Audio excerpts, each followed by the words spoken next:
Alright mga tol, kumusta kayo? Ayan, so ano, time check 2:55 kasi galing pa akong opisina. Then ito, tumambay lang saglit para i-check-in itong bagong ayos nating peds. Kasi kung babalikan nyo yung nakaraang video, alright, yung body niya is pula. So ginawa ko, parang hindi ko type yung pagka-red niya, sinilver ko na lang lahat. Medyo mas visible nga lang yung dumi kasi ito itim to noon, itim yung footboard. Then ito is black din, pero at that time yata parang naka ano na siya, no, pintura na. Yan, pintura ko na rin yung head ng makina. Tapos itong sinasabi ko na canister arrester, na ikabit ko na, nang sa ganon hindi ganun kaingay yung pipe, kasi rattle pipe siya, talagang sobrang ingay, plus 2T, diba, 2 stroke kung tawagin. Palit na rin tayo, okay, palit na rin tayo ng carb filter. All weather na to, umulan man o ano, hindi na siya ganun ka-apektado, unlike nung foam. Mabasa lang yun, absorb niya agad yung tubig papunta sa makina, karburador, pamakina, and ititirik ako nun. Okay, so ito nasira. So ginawa ko, nila ko na lang muna na itong ano ko, padlock ko, nung lock, para sa ganun hindi bumuka-buka. Sobrang use na rin yan. So ayan siya ngayon. And tara, biyahe na tayo pa uwi.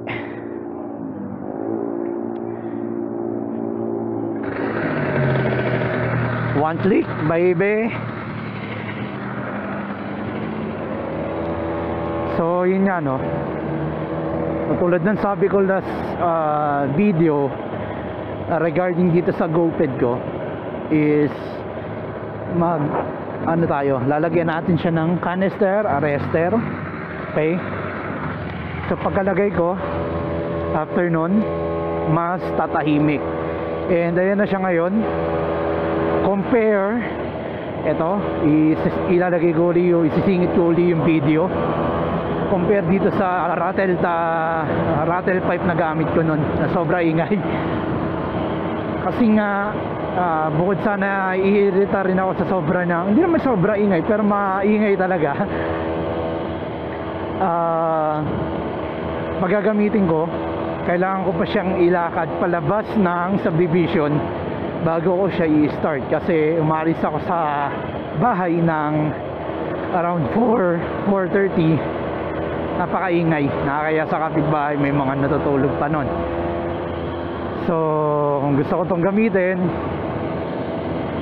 medyo gigising ako ng mas maaga, ilalakad ko palabas.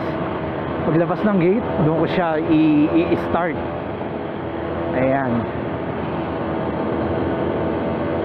So ngayon, kanina paglabas ko ng bahay, start na kaagad, direkta na, sibat na, all goods.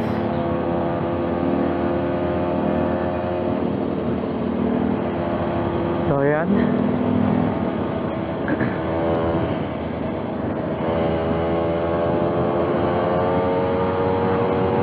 Hindi ko pa rin pala na ilalagay or nakakabili ng steering damper niya, sa kadahilan ng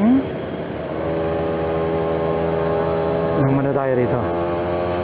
Nung kailan parang gusto ko siya ibenta kasi hindi ko siya nagagamit as in, siguro nasa akin na to for about 3 weeks, I guess 3 weeks na, pero nagamit ko to parang 2 beses, 3 beses pa lang. Papasok na pauwi ng trabaho, yung trabaho naman nasa 8 kilometers lang, napakalapit. Kaya nagdadalawang isip ako kung ibebenta ko ba siya or ayusin.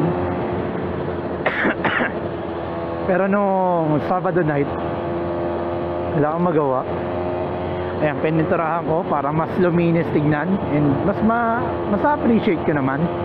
Siguro need niya lang ng konting accent, lagyan ng konting lining na kulay. I don't know what the color is, kung lalagyan ko man, para lang may maging two-tone yung ano niya, yung kulay nung peds natin. Ang bagal ni kuya, dapat ako dyan eh.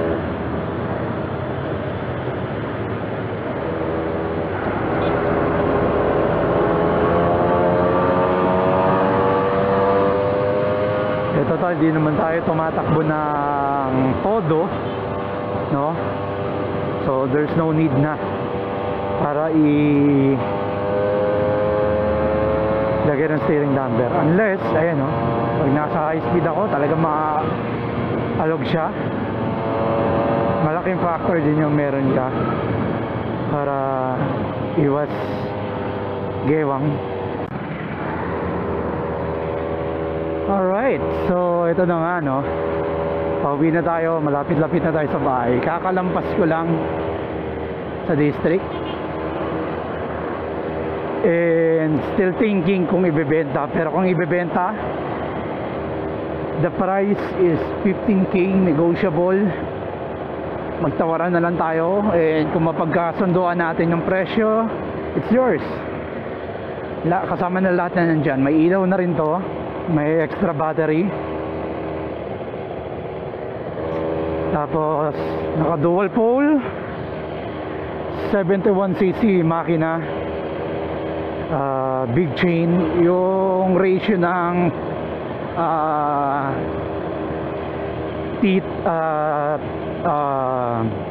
tawag dito, yung gearing niya hindi ko alam eh, hindi ko pa natanong dun sa wala, actually natanong ko, hindi pa nasagot yung pinagbilang ko last time. Ayun nga, reason for selling, hindi talaga maasikaso, hindi talaga masyado magamit, dahil meron din naman akong big bike, meron din ako scooter. So ayun, nung mga time na yon, actually 2019 ko pa gusto magkaroon nito, pero yun na nga, no, nung nagkaroon na ako, okay naman pala yung feeling, masaya rin, good din naman, pwede naman backup na laruan. Kaso ngayon, December, medyo need ng funds, so ayan, pwede natin siyang ibenta muna. And murang-mura to, naka hydraulics na rin to, dual disc brake, so wala kang problema kayo dito, maganda manakbo. Nakakatakot lang sa high speed, lalo kung ano ka, baguhan. Maano rin, ma-wiggle kung mabilis na mabilis, kahit saang peds ganon. Pero kung dito ka takot talaga na mabilis, lagyan mo ng steering damper. Hindi ko na nilagyan sa akin kasi baka hindi ko na siya patagalin sa akin, pero wala siyang issue, all good siya.